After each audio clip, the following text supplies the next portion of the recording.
Hi hello வாங்க. இன்றைக்கி நம்ம தேங்காய் பால் சாதம் செய்யலாம். லஞ்ச் பாக்ஸுக்கு தேங்காய் பால், தக்காளி, சோம்பு இதெல்லாம் கொஞ்சம் அரைச்சி வச்சுருக்கேன்.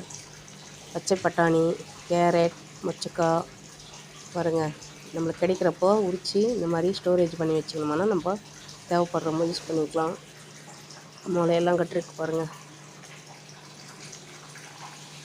பச்சை பட்டாணி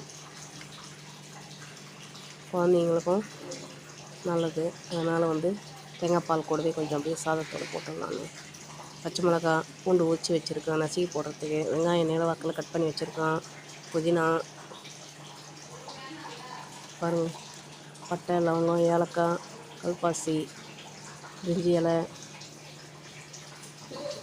நம்ம செய்ய ஆரம்பிச்சிடலாம். எண்ணெய் காஞ்சவொடனே எல்லாத்தையும் வரிசையாக போட்டுற வேண்டியதுதான். நெய் 1 kg 1 ஸ்பூன். எல்லாம் நல்லா செவரணும். எப்பவும் சொல்கிறது தான், நல்லா செவந்தால் தான் நல்லா டேஸ்ட் கிடைக்கும்.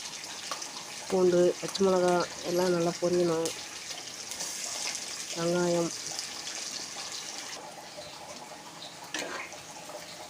அரைவாசி வதங்கிச்சு பாருங்கள். ஃபுல்லாக வதங்கிச்சு. கோல்டு கலரில் எப்படி இருக்கும் நேரத்தில் நம்ம அரைச்சி வச்சுருக்கிற தக்காளி, சோம்பு இது விழுது ஊற்றிடலாம்.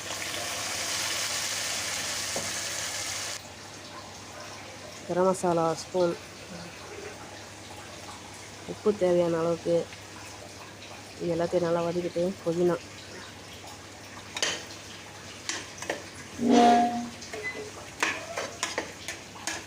கை விடாமல் நல்லா கலக்கி அடி பிடிக்காமல் பார்த்துக்கோங்க. நம்ம காய்கறி, பச்சை பட்டாணி இது எல்லாத்தையும் ஒன்றா சேர்த்துடலாம். வதக்கிட்ட உடனே தேங்காய் பால் 1க்கு 2 தண்ணி.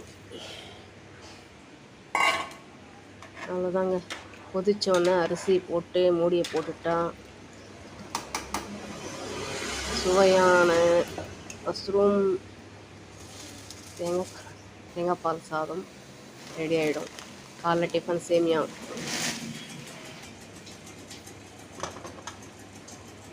ஓப்பன் பண்ணியாச்சு. 3 நிமிஷத்துக்கு அப்புறம் சுவையான தேங்காய் பால் சாதம் ரெடி. நீங்களும் ட்ரை பண்ணுங்கள். இன்னொரு வாட்டி பார்க்கலாம். பாய். Lunch box.